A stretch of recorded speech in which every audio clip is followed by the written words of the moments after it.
Well, good morning, good afternoon, good night. We're grateful that you chose to hang out with us again with Wisdom on Wednesday. And I'm Ray. Thank you for all your interactions. Thank you for sharing and for commenting. Thank you last week for those people that put blessed in the comments. We appreciate that. If you're blessed by it, continue to go forward and type blessed. And give some feedback as well as being blessed. How did the episode help you? How did it encourage you? Thank you for liking. Thank you for sharing. Thank you for subscribing. As I prayed for this week's Wisdom on Wednesday, I was reminded of some things that I've gone through and some things that I'm currently still going through. And today I want to talk about wise people learn to use your pain as your power. Wise people learn to use your pain as your power. As many of you have realized that the lessons that are the most influential in our lives aren't the ones who feel the best, but the best teachers in life are sometimes those that hurt our feelings, hurt our physical being, just kind of lay on our psyche.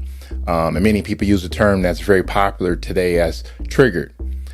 Many things in your current state can remind you or trigger you of things that hurt you in your past, things that made you feel lesser than, things that made you feel like you weren't appreciated, things that made you feel like you weren't a person that people look to for strength. So my encouragement today is, as we remember our hard lessons from those who went out to a scholastic career, collegiate career, some of the professors that really made their mark on us aren't necessarily the people who gave us a pass or the people who let us slide by. The professors who really made their marks on our lives are those people who really pushed us, those people that caused us pain, those people that made us study, made us make sure that we knew our material. You see, the best lessons in life aren't the lessons that come easy, but the best lessons in life are the lessons that come in hard times. I often use this phrase with people I love that reaching the mountaintop is amazing, but you don't learn anything at the mountaintop. There's no nourishment at the top of the mountain. There's no water at the top of the mountain. That's why we learn our best lessons. We get our best nourishment. We're taught the best. We're fed the best in the valley. You see, in the valley, there's vegetation. In the valleys, there's places where water can reside.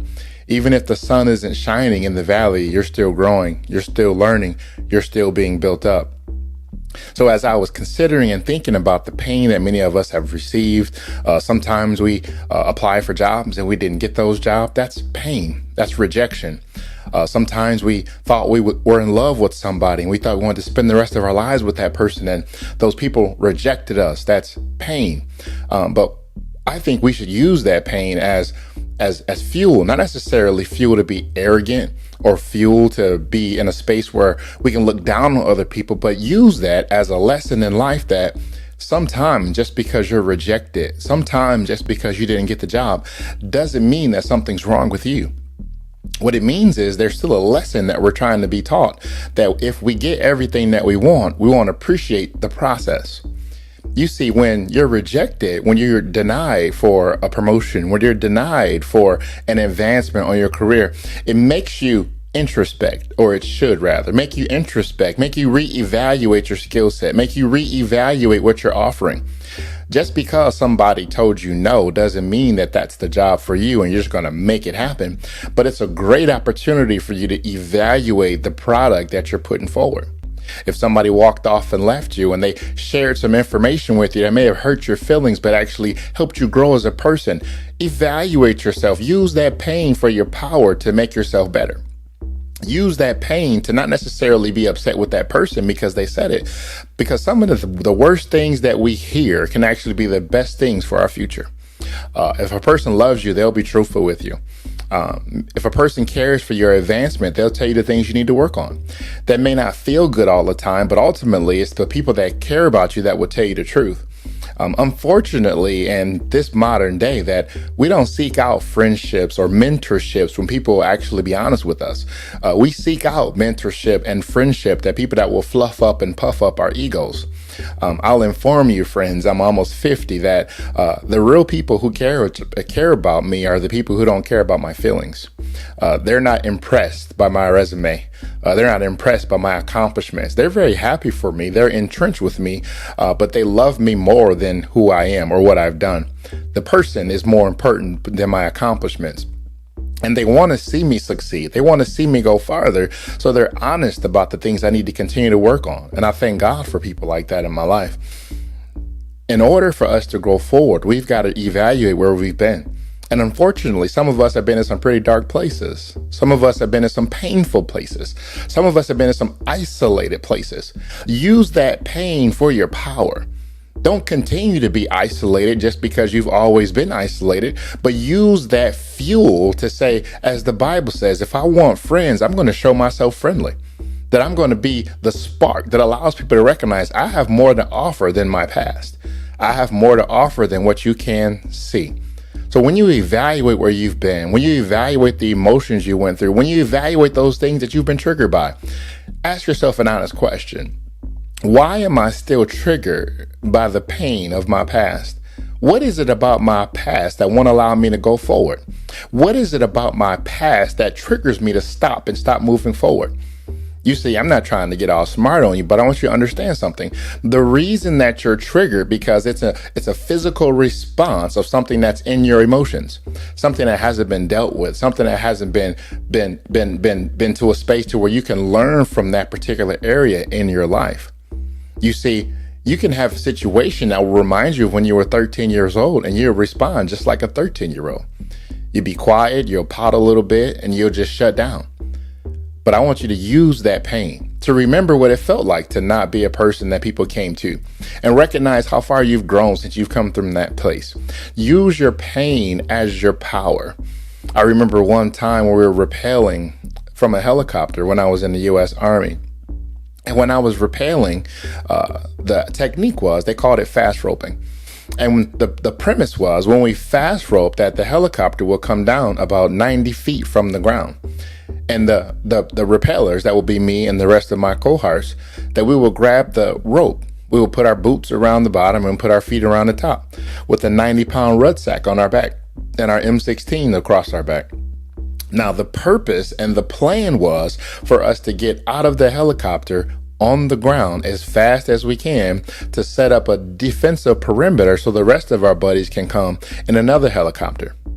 That was the plan. But ultimately, I jumped out the helicopter and my hands and my feet missed the rope. But I thank God for that rucksack because ultimately I was the first one out of that helicopter. Thank God it was only 90 feet.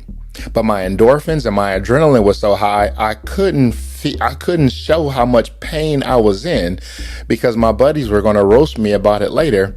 But ultimately, the pain of my pride and me falling in front of my friends hurt way more than the air being knocked out of me.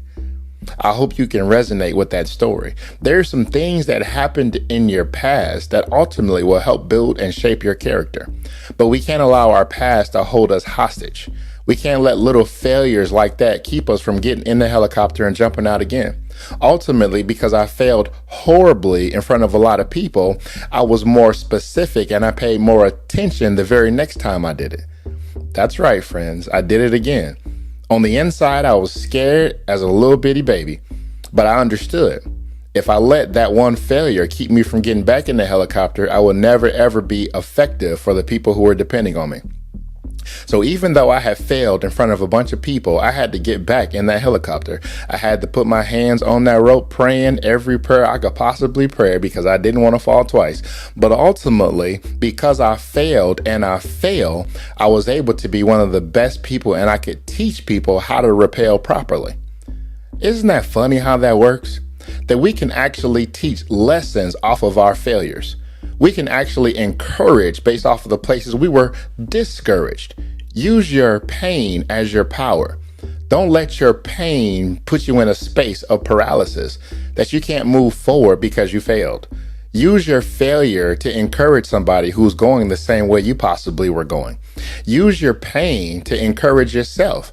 Just like David, he was a leader and he had some men who were going through some hard times. And because he was the leader, the men were upset and they want to take all their pain out on the leader. And the leader picked up on this and he got sad and down on himself. And the word says David encouraged himself. So sometimes you don't have the people around you to call you and make you feel better, but you've got to pick your ball up and you've got to encourage yourself. You've got to remember why you started. You got to remember that failure is not final. You got to remember that failure will not keep you in a place of stagnant, but you have to recognize that I'm going to use all my pain as my power. I'm not going to let being a young man who grew up with a single mother keep me in a space of not being a good father. The devil is a lie. Just because my upbringing was not in a space to where it was conducive to my growth, I'm going to make certain that I surround myself with people who did have a dad in their home so I can learn how to be a dad. Your pain can be your power. Just because you haven't seen it done doesn't mean you can't associate with people who have done it. And when you have the right associations, you'll recognize that all of you in that same circle can use each other's pain, can use each other's accomplishments, can use each other's failures to build each other up. If you want to know where you're going, look at your circle. If you want to know what kind of person you are and the way you look to other people, look at the people that you hang around. That'll show you exactly the type of person that people see. Are you a person that's a go-getter? Are you a person that's a people pleaser? Are you a person that always has to make sure everybody's okay? Can I inform you of something? That is a trigger mechanism of previous pain. That when we come from a space of all types of anarchy, all types of disarray, not recognizing how people are going to act, not knowing what they're going to say, now we try to control the narrative and make everybody happy, except us. So when we're people pleasing, we're going to be in a space that everybody else may feel or appear to be in a good space, but the people pleaser is sad. The people pleaser feels out of place. The people pleaser feels like I'm always filling everybody else's cup. When's somebody going to come around and pour some Kool-Aid in my cup? When's somebody going to call and check on me? But moreover, people pleaser, I want you to be honest with yourself. If you're not doing well, it's okay to not be okay. It's okay to be in a space where you need some encouragement. It's okay to trust God and the God that put people in your life to help you get to a different space in life. So today, I want you to recognize this, friends. In order for us to go forward, we've got to use our pain as our power. Don't allow that pain to keep you in the same space. Don't allow that pain to keep you looking down at your life. Don't allow that pain to make you stay stagnant. Don't be that man who died at 30 years old, but waited till he was 85 to get buried. Pain can put us in a space where our life is over. We're just existing, living that same scenario over and over and over and over, making all the people around us miserable. In order to go forward, we've got to look at our pain right in the face and move forward. Nothing will get better unless you actually look at it and you put it behind you and recognize this was important for my journey in order for me to be the person that I am today. That's my word today for Wisdom on Wednesday. And I'm Ray, and I pray you have a wonderful day and a wonderful week. God bless.